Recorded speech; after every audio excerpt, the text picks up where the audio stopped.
we started with the toolbox of behavioral science, and we went like Don Quixote to teach the world about how can we solve so many problems with the toolbox of behavioral science. But because I live in Israel and one of the biggest strengths, it's technology, historically, the portfolio of companies that I was working with in the private sector in Israel were startups. By the way, with very, very diverse kind of challenges. Product, team, marketing, grow, very, very diverse, but startups. On the other hand, the big companies, different kind of challenges, but they always search for solution. And at certain point, we gathered enough baggage to attach specific technological solution to our behavioral device. It's about creating value. There are many ways to create value. Some of them are bringing just resources, which may be funds or skill set or quality human capital. Sometimes it's about bringing methodology or experience, which is, by the way, the most common way of bringing value. And I would say enough confidence also to not just rely on our professional background, but also to mix it with more things. Welcome to the Ageas podcast. Buckle up. This episode is brought to you by Better Weight for Life, transformational weight loss aid, led by U.S. board-certified physicians, providing access to GLP-1 medications like Wegovy and Zepbound that are proven to help you lose weight and keep it off. This episode is brought to you by CardsBiz, a business card too good to give away. So this is cards. This is what we make in CardsBiz. This is the black Amex of business card, made out of metal, glass polymer, engraved in real gold or silver. And basically you don't give this away. You basically tap somebody's phone and the information is shared. So like you make the best impression in every meeting. Hello, Alex. Hi, Hagai. You have such a presence. Like one of the things I was looking forward. You have such a radiophonic voice that I think we're all going to benefit from it.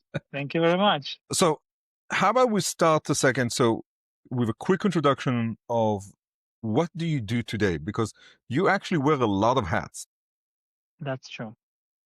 That's true. So two main hats, those that are relevant to our conversation. I'm a partner at Newgate Capital, which is a venture capital firm. We invest in deep tech companies, early stage deep tech companies from Israel. The other hat, which is important, is the behavioral economics hat.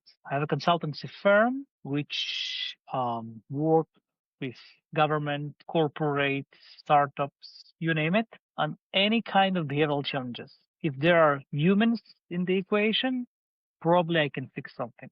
So those are the two hats that are most relevant. So from our previous conversations, I know you started more on the behavioral side and then found yourself on the venture side, but this is not a standard kind of mashup. So, and a lot of people are probably scratching their head, like, how does that work?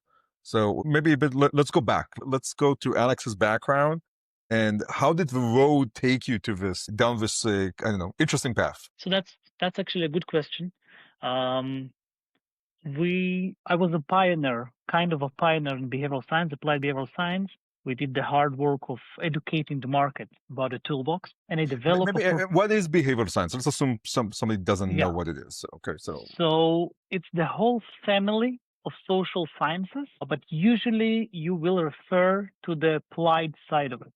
So any kind of interventions, tools, insights about the real world that you can derive from psychology, sociology, anthropology, etc. It became famous as behavioral economics. So people usually assume that more about economics, but it's not. It's just because nobody wants to listen to psychologists.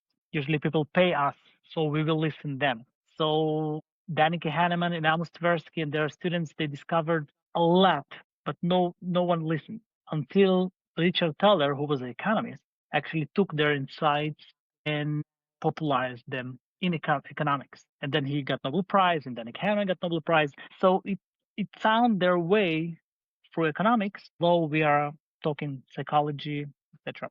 So that's applied behavioral science. Perfect. And so I established a consultancy more than a decade ago, and I worked with two types of clients: startups, early stage teams, young technology entrepreneurs, teams inside of big corporate, but they behave as if they were a startup, and big, giant, slow corporate governments, prime ministers, presidents, etc. And at certain point, I think it was 6 years ago, investment started to flow over my consultancy.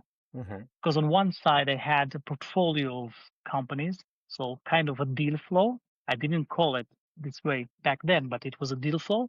On the other hand, we had investors. So the first, just as anecdote, the first was one of the biggest gas manufacturers in Europe, and he had a problem with machinery and also with gas that been stolen because it's a really, really long pipe.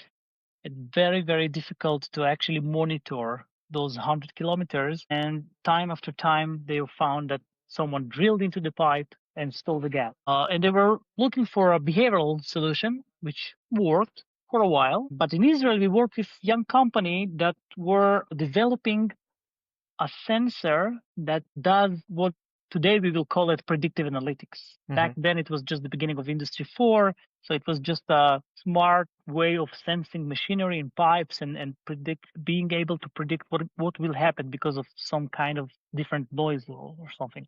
So we matchmake them. We didn't invest back then, unfortunately.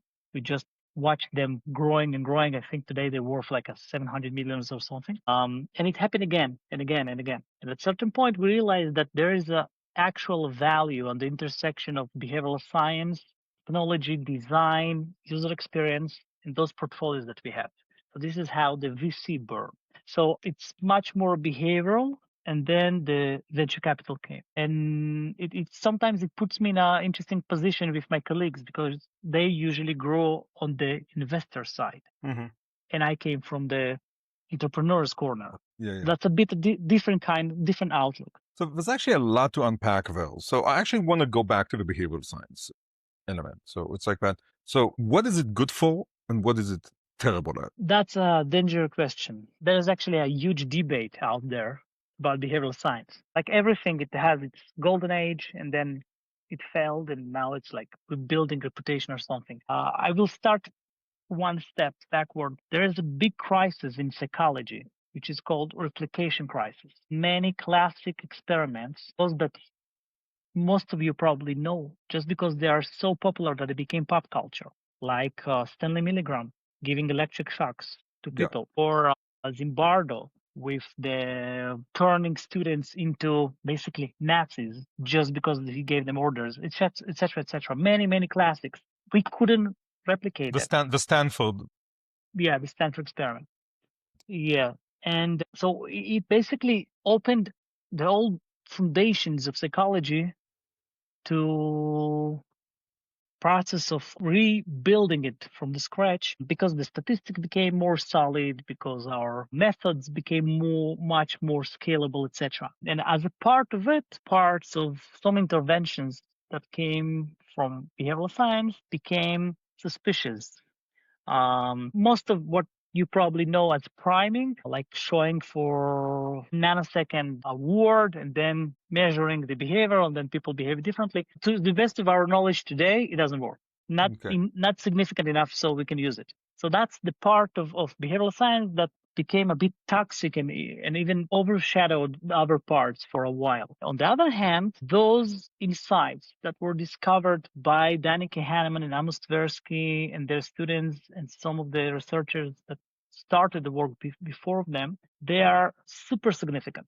So like standard deviations more significant than the other. So things like social proof, things like sunk cost effect, things like, and if you want, we can go deeper into each one of them. Are very, very strong, especially if you have a lot of data points. So for instance, if you have million users, you will see much better, much more elegant results. If you have 1,000 users, you still will have some results, but it will be much more noisier. So I guess the easy way to put it would be whatever built on solid research works very well. It's a question of how you operate with it. There was a huge scandal in UK in the COVID times that they are misused behavioral science, but it works. And there is the other part which is still questionable, and we are working with it. So I think I have it somewhere here behind me. So let's say Robert Cialdini's influence. Cialdini, yeah. Cialdini, He was the first. He was Yeah. the first, the Arizona State University, which is not the flagship, right? It's not Yeah. Harvard. It's not, no offense. It's a great university, but no one expected the wave begin there. So Robert is an amazing scholar, an amazing writer, and he actually made the first breakthrough with the influence, the Yeah. book, and he's one of the popularizers of social proof, the one I Yeah. mentioned before. It's actually there's a very, very interesting story behind it. I don't know if we have time. How he discovered social proof and How did- negative social proof. Let me start from the end. A couple of years ago, I was trying to help in local elections to one of the candidates. I failed. They didn't listen. But that's a Israeli problem. But he lost the elections by, I think, 1,100 votes, which is nothing. It was like 2 million voters, or like 1 million voters. It's like almost statistic error. Yeah. And his biggest sign, like actual sign, physical sign, were saying in the previous elections, I think it was 8,000 something people didn't vote. This time, please go vote. And I was speechless because we know for 40 something years You need to create the social proof. that's a the negative norm. social proof. That's a negative social Because proof. what actually people hear when you read this sign, they don't read the didactics that you want them to understand. You Yeah. read between the lines, and between the lines it says that nobody bothers to go to vote, right? So Yeah. why would I go? And Robert discovered it in the 90s when the Arizona Petrified Wood Natural Park. Yeah. They had a problem. The people were taking home the petrified wood. Yeah. And they had the same signs, right? Please don't take home because in 5 years from now the park will be gone. And of course, people read between the lines that you have A to lot hurry. of people are doing it, and the normal thing is to do Yeah, it. exactly. I would do it. I will behave in the same way that most of the people behave. And he suggested, let's flip the signs. Let's say that 30% of the visitors that don't touch the wood, and it worked. And it worked very well. Worked like a 20-30% increase in motivation, etc. And the insight here is that we have very, very strong tendency to behave in a way that people who are similar to us, or at least we perceive them as similar to us, behave. Yeah. And that's very reasonable from evolutionary point of view, because if they don't eat those red fruits, probably there is something about it, right? And we develop it very well during the years. So today, if you go to the hotel, like big chain hotels, like Hyatt, etc., you will have this sticker on the wall which says, "Please reuse your towel," because most of the people who stayed in this room reuse the towel. People like you. Like the closest we can get to you. Yeah. And it's much stronger. They started with the regular phrasing, like most of the guests reuse their towels, and it worked. But most of the guests in this hotel worked better. Most of the guests in this room work even better. Yeah. So that's social proof. That's just one insight from the toolbox of applied social science, which was popularized by Bob Cialdini. Yeah. And became, actually, it's one of the earliest works of Danny Kahneman. I actually have a personal example of this, and I don't know if we had this conversation in the past. So I used to run very complex organic influencer marketing programs for leading brands, and the way that we would do this, and this would be a multi-month, even to multi-year process, is that we would target content creators, let's say on the lower sphere, and let's say with a brand or a new product. In a very authentic way, build a relationship with them, and get them to create content about this product. Now, it was easier because we would, let's say, target people with lower followings, and they're just more open, right? They're being chasers, but more open. But once those people created this, so let's say this was a hair product, let's say, okay, not for me, but from other people, and then we would take that content and go to, let's say, if we target hundreds and thousands of followers, now we go up to a few thousand followers. And they say, look, people like you, like Jennifer and Karen and Joanne posted about this, and we're authentic. And then we would convert them with a social proof we created, and then rinse, repeat until we got people with millions of followers doing it, because it became a thing that people like me create content. So it was like, and I took it from influence. Like I did not make this up. Right? That's textbook kind of example. That's amazing. You did great work. And actually we have many examples in technology, but that's more popular. So I will bring you example from public policy. Okay. In the beginning of COVID, Israelis didn't want to wear masks. Nobody wanted to wear masks. Israelis hate when you try to push them to do anything, and it was a big problem. We didn't know the exact statistics of how dangerous it is, so we were searching for numbers, and we wanted to prevent the next wave. And the first campaign was wear a mask to save your life or blah blah, something like a standard thing.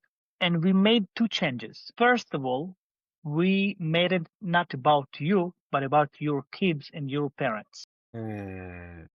And that's a different kind of bias. It's not social proof. It's a self-serving effect. It's the little voice in your head that says it won't happen to me. It happened to other people, not to me. My plane won't crash. My car won't be involved in the accident. I won't lose in the lottery or whatever. Or my startup will win because only other startups are failing. I'm going to be the one from the 200 that will survive through the funnel. And again, for evolution, that's a great thing. We wouldn't get down from the trees if we wouldn't believe that, it wouldn't happen to me. But it has the prices. So first of all, we made it not about you, but about your parents and your kids. And it sounds trivial, right? Like not an issue, but it doesn't step on the mind of self-serving bias. So that's first thing. Second thing was that each city made the signs about the city. So for instance, for the Jerusalemites wear masks. All the people in Petah Tikva wear masks. So it became more about you, people like you, and it worked. I won't say that everyone in Israel out of sudden started to wear masks, but it was much better. So it helped us to slow down the wave. You managed to, but were you able to actually measure the impact of this? Yeah, because we had tremendous resources back then. Okay. So we can do like a natural experiment to compare cities to each other, and then like we made a list of twin cities. Okay. They may be far away from each other, but the same demographics and the same size, and we measured, and it's a nice effect. Yeah. And not just in Israel, like all around the world, they tried different variations of the same. So that's also social proof. And I think when entrepreneurs asking me, what's the one tool that I have to know about it? Like the lectures and the workshops and all those books, but I don't have time for all of this. So if you have to pick one, which one of them would be? I guess social proof would be one of the 2 or 3 candidates for the must-know tool. So that's actually interesting. So let's take this now to the corporate world and the startup world that you have applied this. So what do you actually what do you do in the early days of startup with the skill sets? Like, where does this come into play? So it's I will answer. You look amused. You look amused. I will answer as an investor, and I will answer as a behavioral science professional. Okay. Yeah. As an investor, just focus on your product. Don't take advices. Just find a mentor that make you feel good and give you energy and keep guard you from mistakes. Focus on your product. Go to the market as fast as you can. Get a feedback loop, build it so it will be proper, working, operational. So you will gather as much data as possible from the field. So that's like in the noisy world of entrepreneurship, that's the one rule, the first and the one rule that you have to know. You have to follow. Having said that, if you have attention for like broadening your toolbox or fine tuning some metrics or like your engagement with users, etc., and sometimes, especially if it's a SaaS product, so it's like it measures mainly by the engagement. So many times it is important, even in the beginning. Then I would suggest looking for anomalies in the data. And you always have anomalies. You always have some strange... What's anomalies? Let's try to give concrete So examples I for will that. give you a specific example, okay? Let's choose which one that will be non-confidential one and reliable. So a company that does cybersecurity solution, which is common thing today. And I don't know if you know, but one of the biggest problems in cyber, it's not the technology, it's not the cyber, it's not the It's the encryption, people. it's the people in the equation. Though this is always the weakest part of any system, even today. Still, yeah, we didn't. It's still the weakest. Maybe it will change in a year or two, but it's still the weakest part. And the company was they built really good solution for whatever it was, a cloud solution for identities and a couple of very serious threats. And they saw that there are the regular metrics of the growth of the product and like the usage and daily active users, monthly active users, and everything like the regular ones that you know. And for some reason, in specific days of the month, they had like a valley out of sudden in the data with no visible reason, just like totally random decrease in Mhm. the compliance to the tool or like in use of the tool. So this is this anomaly. That's just one example of anomaly. And we looked into it, and apparently they had practice in the company of doing weekly conversations and monthly conversations and briefing each other um, about the progress and the problems, etc. Mhm. Mhm. In the conversation, they were giving. No one wanted to speak about the failures, and no one Mm. wanted to share those wrong numbers that they had and how they fix it. So every time they met, like once in a month, the managers were meeting once in a month, and like the smaller groups were meeting once in a week. The atmosphere around the table was that everything is smooth, everything goes very well, and we are growing, and we met our targets, and the next 2 weeks will be whatever. So the social norm that was created in those conversations was that there is no problems. There are no problems out there in the software. So every time that they were doing the conversation, a day or two after it, the attention span that was devoted to actually using properly the tool decreased because they actually felt, There's no problem. There's no problems. yeah. Now, if you ask them rationally, they are very smart people. They will realize that it's nonsense. But they really felt Yeah. actual feeling, actual confidence that they're much safer Yeah. just because of the social norm. It's not a proof; it's social norm that was created in the group. So that's just one example, and you always have anomalies. And by the way, you can search for a lack of anomalies also Okay. when you expect them. One of the most famous stories about it, it's like it was written in Freakonomics by Stephen Dubner and Stephen Levitt. Yeah. So one of their earliest work, they were hired by big American corporate to help them fine tune their marketing and financial process, etc. And it was before Christmas, and they were preparing a huge, massive, expensive campaign for Christmas. And Stephen asked them, "What data we have that the campaign is working?" And nobody had any data about it. Nobody actually thought of measuring, and actually they were shocked. Like all of our competitors doing it. There is no single company in the market in our niche which is not battling for Christmas attention. Yeah. So how would we measure it? And then one of the managers recalled that they hired intern in a specific city that forgot to run the campaign a couple of years ago. And they fired him, they fired his manager, and they cut the whole branch.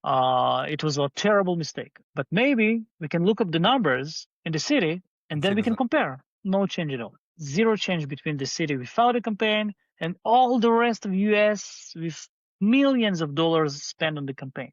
Yeah. So that's the opposite example, right? You want to create anomalies and then check if there is a difference, if there is any kind of insight that you can Yeah. derive from it. So I want to go back to your experience in this sector. Like, is this something that even with all your knowledge and academic experience and even hands-on experience, but you just walked away and said, what really, really surprised you? In the entrepreneurial world, in Whatever jumps ahead is the more, whatever jumps is like a really, hands-on surprising moment. you will be disappointed because it's not a sexy one. Yeah. But this is the most shocking fact about humans at all, like in general, and also Yeah.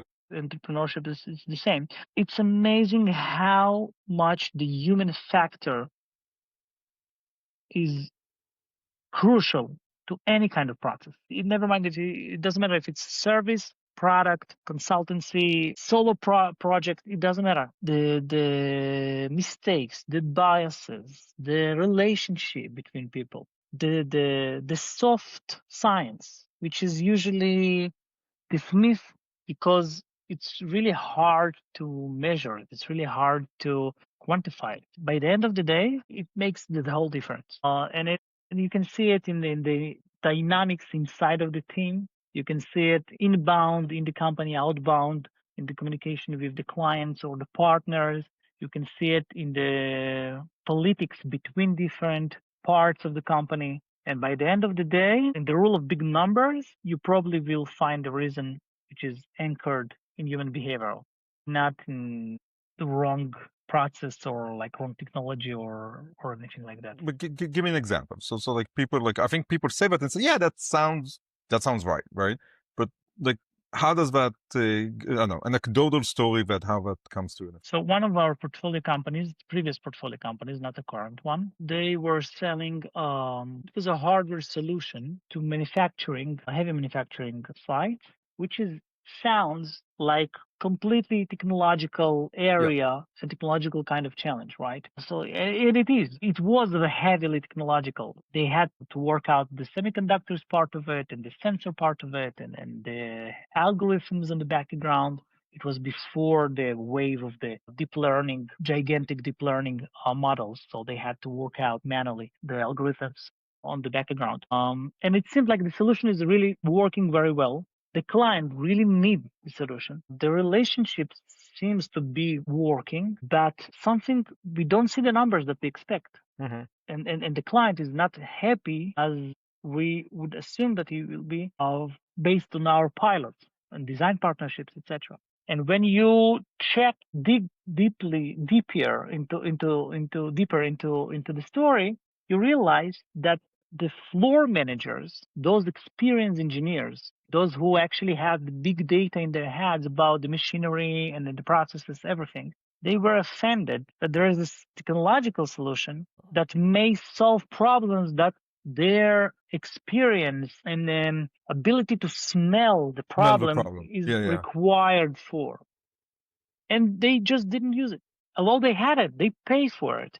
It can save them time and money. It can help them to meet the targets and to beat the other manager that But he it was hates. an insult. It was an insult to their capabilities and their experience. And like, who am I that this code can replace me? Exactly. And we had the same story in another company which deals with healthcare. Yeah. So it's a kind of a decision aid system to physicians. And the story goes exactly the same. Amazing technology, amazing algorithms prove edge to the regular methods of diagnostics. The hospital really wants because they pay the insurance tasks. So it's saved a lot of money, especially in the US. And again, something doesn't work there. And if you check deeper, you see that the physicians were offended that the machine will help me decide. I was studying for 14 years to be here.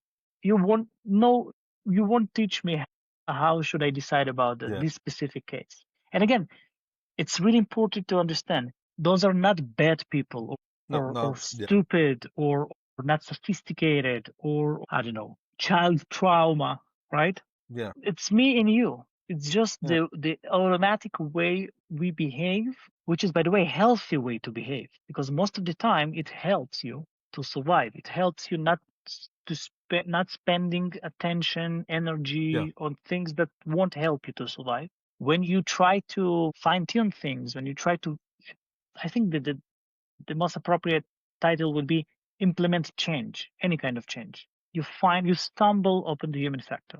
And this is just one example of being offended by technology. And there are so many others. That's a very interesting thing, what you're saying, because today, in the age of AI, people have a lot more to be offended from because AI is now entering our lives, even in an imperfect manner, in so many spheres. And also endangering, replacing, or integrating to so many people's roles and role definitions. Yeah, that's true. It's a kind of a perfect psychological storm, I have to say. There are so many parts that come together, and we have no idea how we will manage psychologically in the forthcoming year. So it's our disability to explain what's going on inside of the black box of AI. And we're really, really afraid of uncertainty. As humans, we try to avoid uncertainty. You can see it everywhere. You can see it that it's easier for people. People will buy more of your product if you have less options because they have less uncertainty to sort out. And you can see it everywhere in interfaces. If you have very simple options with very the microcopy on the device or the interface is straightforward, your conversion will be higher because people understand, they're certain about what will happen, right? Or when there's a uploading process and you told the user that it's gonna take 20 seconds. So there is no uncertainty. As humans, we hate uncertainty, and AI brings tons of uncertainty, a new level, a new kind of uncertainty about what's going on. To a lot more people than in the past, because I think And a lot of technologies created uncertainties, right? Like Uber created uncertainty to taxi drivers, right? But now with AI in its current form, it's creating uncertainty to almost everybody. That's true. So let's differentiate two different things. So there is the uncertainty of how AI works, which gonna generate tremendous number of conspiracy theories. Because if you cannot explain where the decision came from, you will search. You need explanation. Our brain needs explanation. You will create stories of how it works. And if you don't have enough data points, let's call it data points, to build a real story, so you will build another story from whatever you have. It doesn't matter if it's relevant or not. Okay, so that's first thing. The second thing that you mentioned about Uber, it also creates a shift, disruption. Okay, if you want to be cliche, a change in the whole market, which we are really, really bad at adopting to, especially at scale. So it's always painful process. So going back to those physicians who were offended by the decision aid, almost every person today in the Western world has easy access to AI, and it will replace a lot of our daily life, routine life, and we will have to be prepared. But can you be prepared? I mean, again, we're kind of being a little philosophical here, but I don't know, the average Joe or gal, right? I don't know, not to be gender specific, right? But it's like how can you be prepared? I mean, it's nice for me and you to talk about it, people that touch technology on a regular basis and theorize about it, but it's like, I think the average person is not prepared. So as someone who worked a lot of government and the public policy and authorities, I try to approach it from the systematic side of it, right? How can we prepare our foundations, our public policy arms to the world where there is so much uncertainty and so much change at once and so rapidly. It happens so quick. And there are some things that we can do. Transparency is crucial. What do you mean when you say transparency? By whom and to what? Any kind of transparency. So just in an easy way, if you can be transparent in the process of decision making, in the process of hiring people, in whatever it is. So you create more trust, you create more explainability, you create a report, kind of there is a agreement between you and the other side that you're transparent about whatever happened. It reduces the anxiety and the uncertainty avoidance and the AI aversion and all of those things. That's That's one thing. The other thing is creating, people will crave authenticity because when the world is full of high level content, which is, I wouldn't say fake, it's just not created by humans, right? And by the way, it's happening right now as we speak. Sora 2, the new Sora model, creates videos that it's almost impossible to tell apart from real ones. Lucky they still have the watermark. Quickly they will lose it. And so when there is so much content, people go back to authentic content. And I would dare to say that this is one of the secrets about Trump, Donald Trump, because when you read his X posts, it's certainly not AI. Yeah. It's big letters, a lot of exclamation marks. It's like your uncle wrote it, right? So it's very authentic. And as we go deeper and deeper into the world of AI created content, we will crave more and more authentic messages, thought leaders, and etc. So being authentic also really, really important. And there is a list of other things. So we, Yeah. as a society, we can prepare ourselves.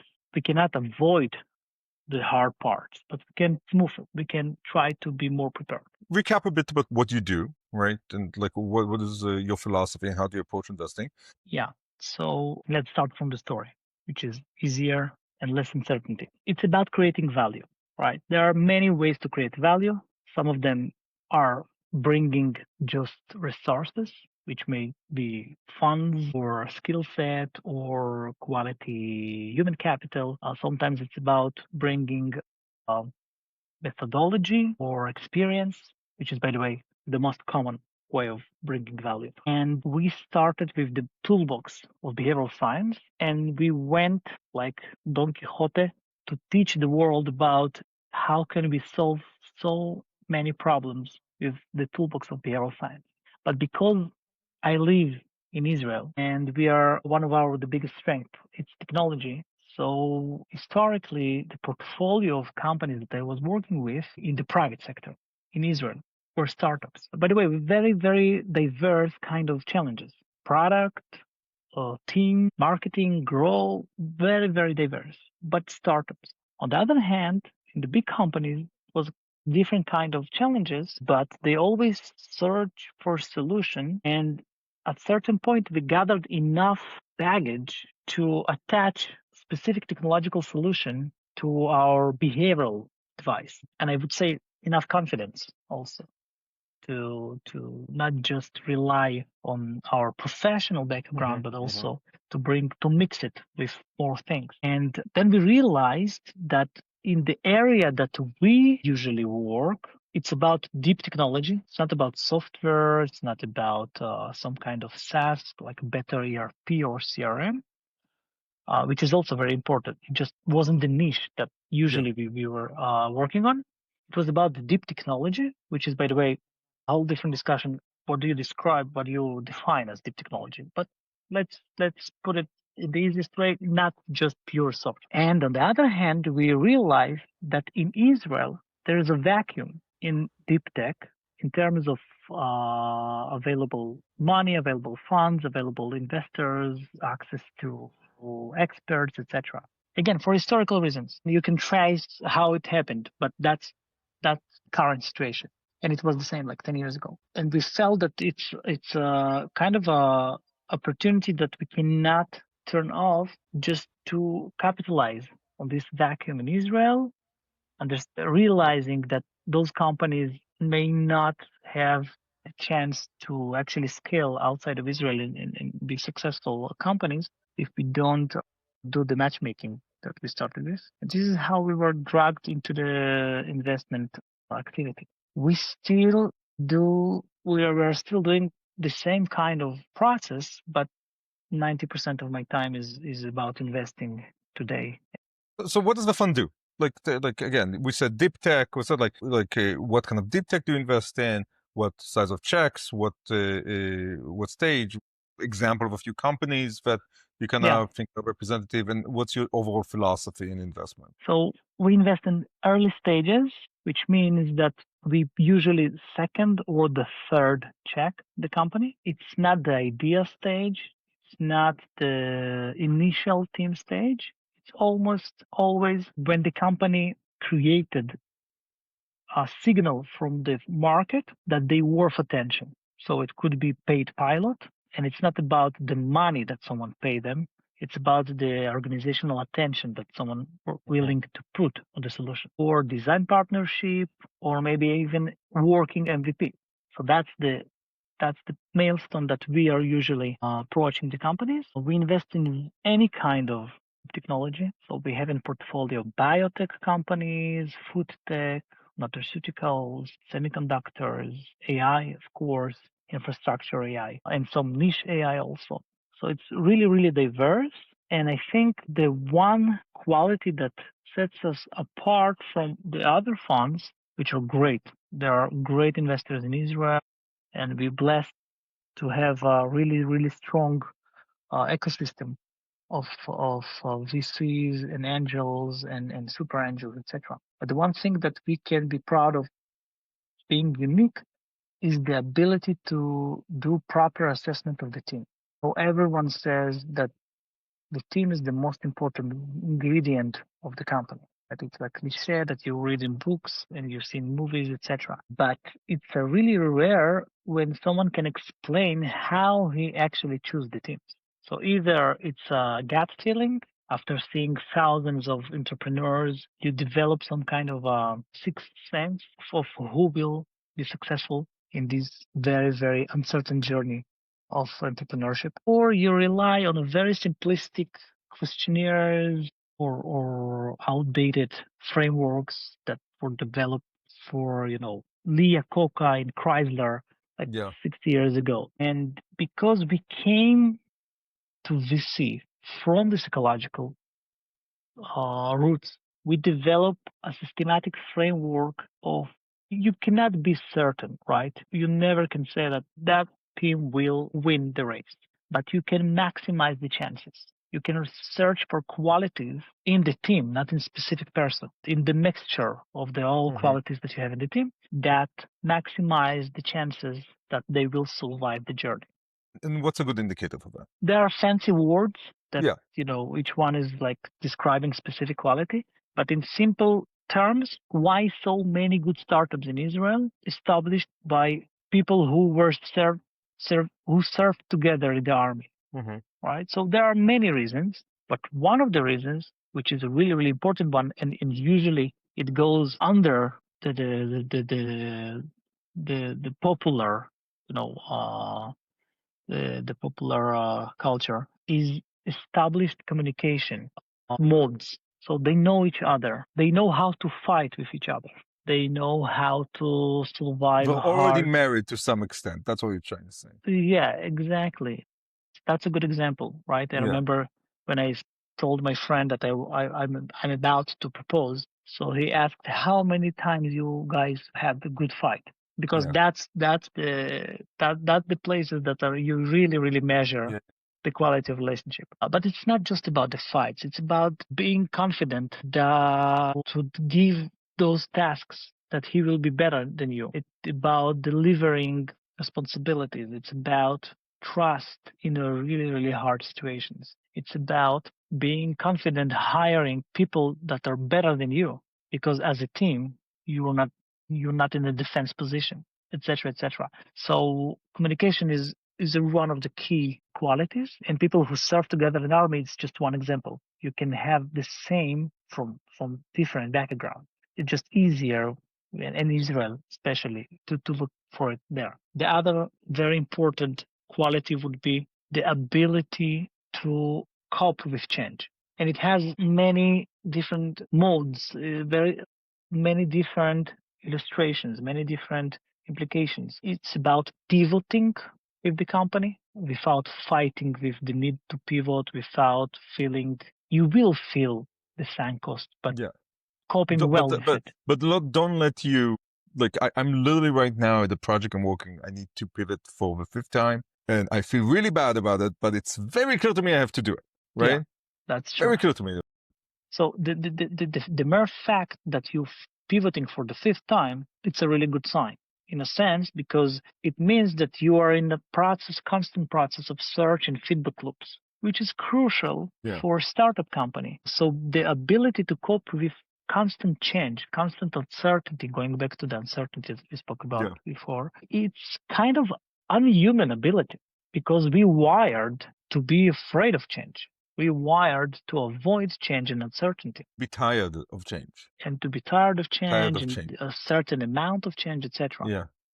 But think about it as humanity, as society, like back 20,000 years back, right? And you live in a group of 150 people. That's the maximum of the group that we can maintain. And as a group, most of the people in the group, they will avoid uncertainty. They will avoid change. And it will help the group to survive. But the group needs couple of participants, crazy people, couple that will search for change, that will try new things, and some of them will be eaten, right? So they will fail from waterfalls, or they will meet lions and then never come back.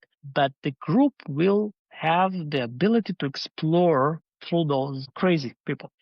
And the good entrepreneur is a great child. So it's like keep coming back to this quote in the last few weeks again and again, and I think you're touching this famous quote by Bernard Shaw is that the reasonable man adapts himself to the world, the unreasonable man expects the world to adapt itself to him, therefore all progress is done by the unreasonable man.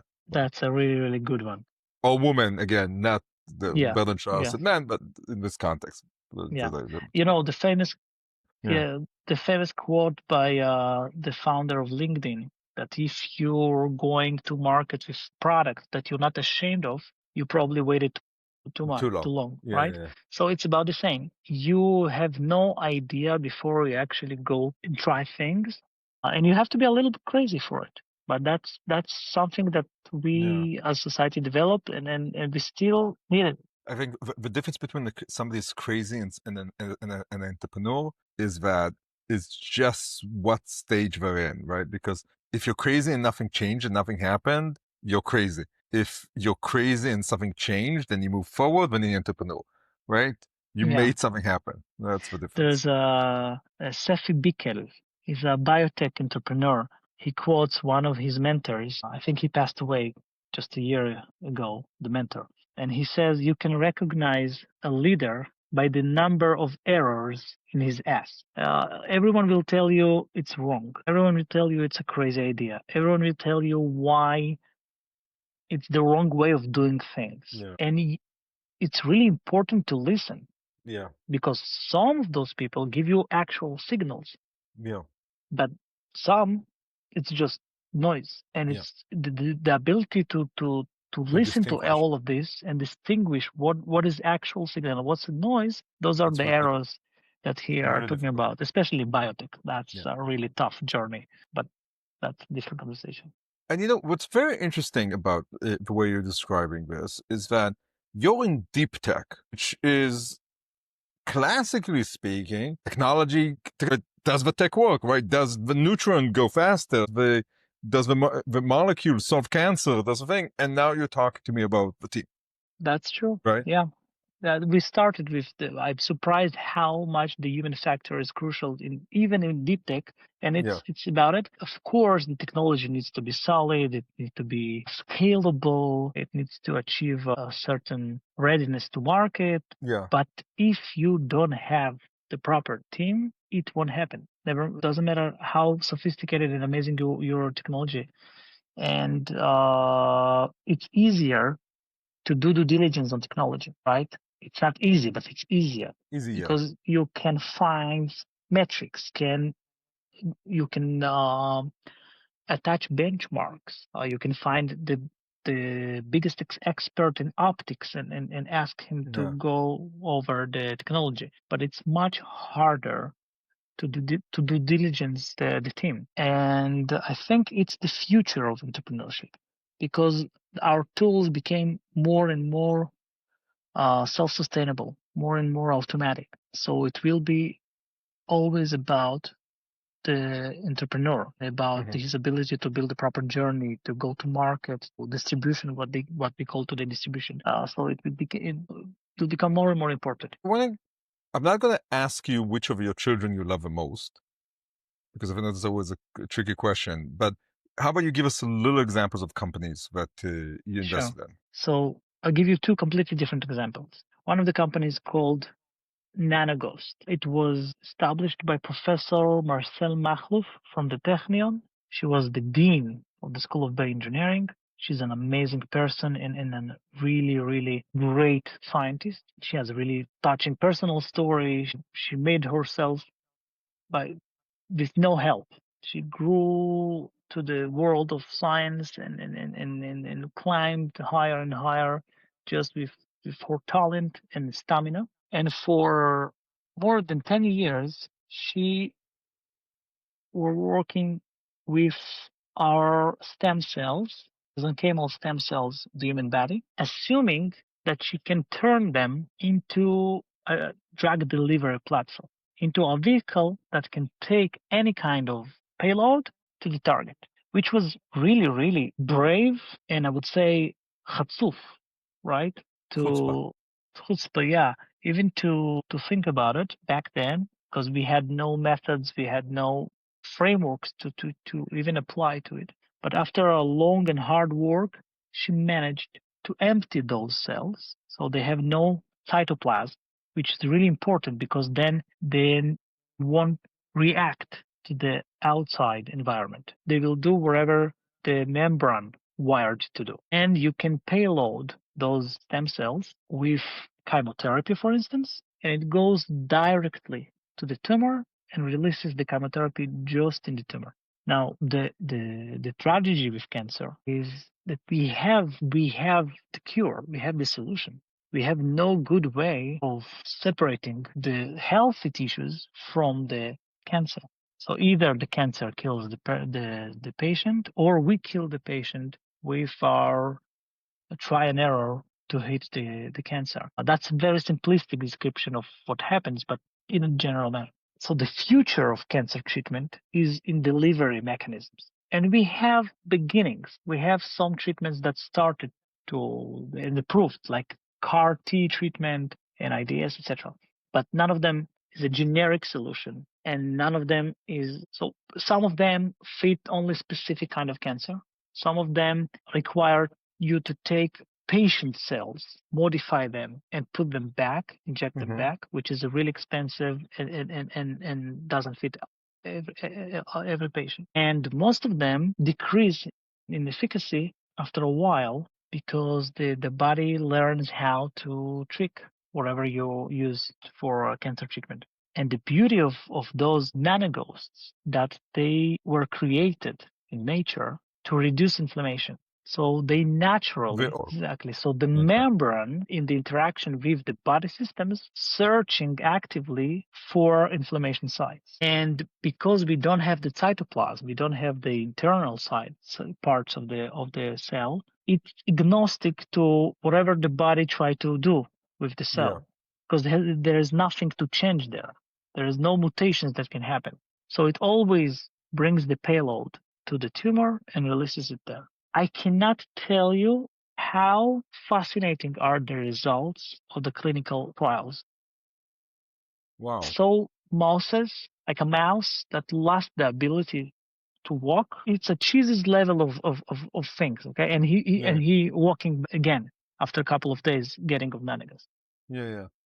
And it also goes to the brain, which is a terrible problem because there's a blood brain barrier. It doesn't allow big molecules to go to the brain. And we have no solution today for brain cancer, a part of mechanical solution, like opening it and trying to stick the cure to it. And if it crosses the BBB, it can bring also the chemotherapy or whatever it is to the brain.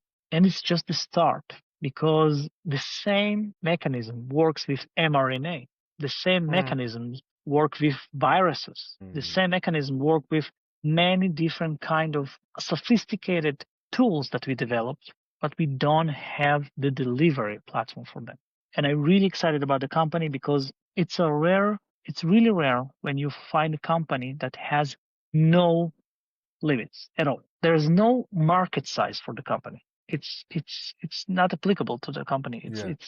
It's just a completely different world that we live in once nano goes passes the Yeah. certain benchmarks.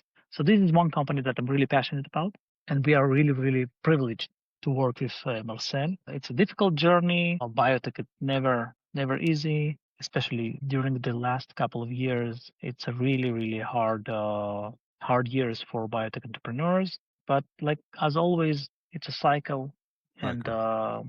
and we are progressing very well towards the better years when we can Yeah. IPO, etc. So that's one company. Completely different area. Let's take NeuroBrave. So NeuroBrave, it's two friends from the army. They served an 8-1 unit. I'm not sure if it's the younger sister or the older sister of 8200, but that's a parallel unit. If 8200, it's about software, so 81, it's about hardware, generally speaking. And they were working on noise signal detection technology, which is military challenge since the beginning of the 20th century. That's how the radars were invented, and then the many RF sensors, etc. And when they left the army, they were searching for areas that they can implement the same technology, the same way of thinking about noise and signal that they were doing in the army. And they decided that they can process body signals. So it could be the heart rate or the amount of oxygen in the blood or the skin connectivity, anything that you can measure, anything that the watch can measure, anything that Yeah. the bracelet can measure, and translate them into states of mind of the person. So it starts with anxiety and with stress and with post-trauma effects, and it goes more and more sophisticated. So you can actually get a glance into one's soul, into one's the most basic and the most foundational state any second. And it has a lot of different implications, a lot of different applications that you can do with it. Today, they are the biggest tech provider for post-trauma treatment of our soldiers in IDF. Those who were still in Gaza, those who were in Gaza for 100, 200, 300 days, and those who still carry the trauma of first Lebanon War, the second Lebanon War. It provides you completely different level of control on the treatment and therapy. So if usually it's a really raw process. Therapy, it's a really intuitive and raw process because you don't have actual way to measure. There are some measures, but they're the resolution of them is a really low resolution. And now you have actual way to glance into the one soul without any expensive or even just new technology or new thing. So I'm really proud of their journey. They're doing really great work. By the way, I don't remember the exact number, but I think both of the founders served at least 100 days of reserve duty. And during their serve, they closed deals, Years and they years. they raised money, Yeah. they grow the company. It's just unbelievable what good entrepreneur can achieve. It doesn't matter what happens outside. It's amazing. I feel so lucky and proud to be part of their journey. And it's not just them, it's many of our founders survived in impossible conditions Right. Yeah. and not just thrive in impossible Right. conditions, Yeah. which is amazing. I think people outside of Israeli ecosystem just don't understand like that. I don't even know how to describe it, but the grit, determination, the agency, the average entrepreneur here has compared to anywhere in the world. Agency, it's a good word. Agency, it's a really good to describe it. It's the life in Israel. Even putting aside Jewish culture and way of doing things and Jewish mom, etc., all those jokes, just the life in Israel make you resilient, Yeah. pushes you to develop ability to focus on really what really matters and cut through the noise. And it comes with price. It's not free skill, but it's really valuable in the world of entrepreneurship. So all of those books that try to explain the miracle of Israel, there are many answers, but at least one of the right answers is about the life in Israel. And I remember my conversation with Daniel Gilbert, one of the greatest psychologists, social psychologists that we have today, stumbling on happiness. That's his book. Yeah. Amazing book. He wrote it in like 2 or 3 months when he went to the mountains just for, chilling out, writing a book. And we were discussing the innovation and entrepreneurship in Israel and in Boston, in Harvard. And I said, listen, I spent here a couple of days and I'm still trying to figure out how you guys innovate in such a calm environment. Everything's so peaceful. Everything's so calm. So Daniel smiled and said, "You mean we don't have missiles?" So, and he's right? It's a really hard life here, but it pushes you to the edge and force you to develop skill set and psychological ability to cope with uncertainty, to cope with change, to not to stuck on details, to see a broader picture. And I really hope we will have peace soon and keep the same stamina, the same culture, the same level of agency in peace these days. Yeah. It's not an easy task. It's like, yeah. I'll tell you one story. It's a story among many, but you just made me think about it. A friend of mine, he told me this.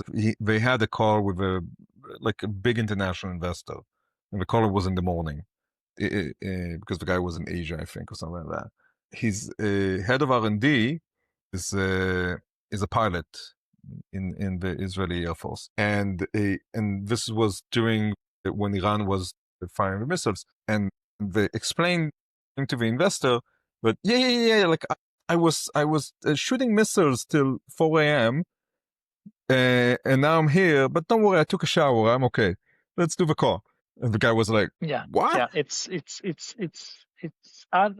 There's no good way to explain it. There's no good way to give the real sense of it. We had entrepreneurs who closed deals in tunnels in Gaza, literally tunnels. Yeah. He put it the west side and generated some kind of antenna, so he had the connectivity and like closed the deal. That's really amazing.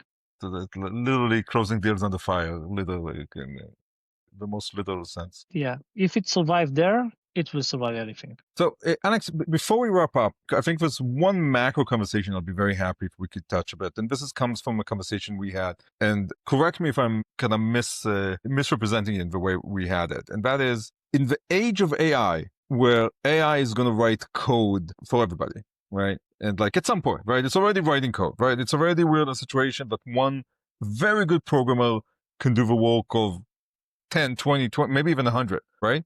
In terms of the capacity. That the real venture capital that was going to be left is deep tech. True. That's true. I have just one word to say. And by the way, if you go to the Valley and you speak with the big funds, Justin Horowitz, Clem Parkins, old Sequoia, they are slowly shifting towards deep tech, early stage deep tech. Because in deep tech, you want to be at early stage because it's an infrastructure level. So it's not like we were, so smart. Just historically, we landed on deep tech, but now it's definitely the place to be, especially that AI eats any kind of soft. At a certain point, as you said, at a certain point it will be gone. Yeah. So there is a massive shift towards deep tech and the big battle on the engines of software, but it's the game of billions of dollars. Yeah. So venture capital usually don't fight there. It's more private equity and hedge funds, etc. So what does the future hold for you, Alex? It will be very, very confusing. Every technology revolution, at the beginning at least, people terrified of it, and always someone says that it's the end of the world as we know it. Greek philosophers were worried about the books because the youth won't discuss dialogues, Socrates dialogues anymore. And then the print, and then the radio and the TV, it's always the same story. And I like the way Marshall McLuhan framed it. He said that every technology, it's a trade-off. You lose something, you got something. So we invented fire. We lost parts of our jaw because we don't need to chew food for so long because Yeah. we can cook it. So we have more place for the brain. So we Yeah. got bigger brains. We invented the stone tools, so we don't need to be so strong. So we can devote our energy to something else. And it's the same always. With AI, it's not clear what's the trade-off. Usually it's easier to determine what's the trade-off, what you get, what you give. Here it's a really different kind of trade-off, and all we can do is just be prepared to whatever comes next. And the good news are that we know what should we prepare for the world that we are heading into. It's all that we discussed about uncertainty and authenticity, etc. So be prepared. That's your key message. Be prepared Yep. as much as you can. Yeah. So, Alex, if people want to find you, where should they look? They can type my name, Alex Shilman. They will find me, or the name of the fund. It's Newgate Capital. I will be really happy to hear from you if you are a deep tech entrepreneur after the market signal stage, or anything about behavioral science. As you saw, I can speak about it for hours, so be careful. Alex, thank you very much for a super interesting conversation. Thank you, Hagai. It's a pleasure to be here. It's a wrap. This Ageas podcast episode ends here, but you don't. Now, is it crazy to think that you know somebody who'd love this episode? Share it with them, and they'll love you for it.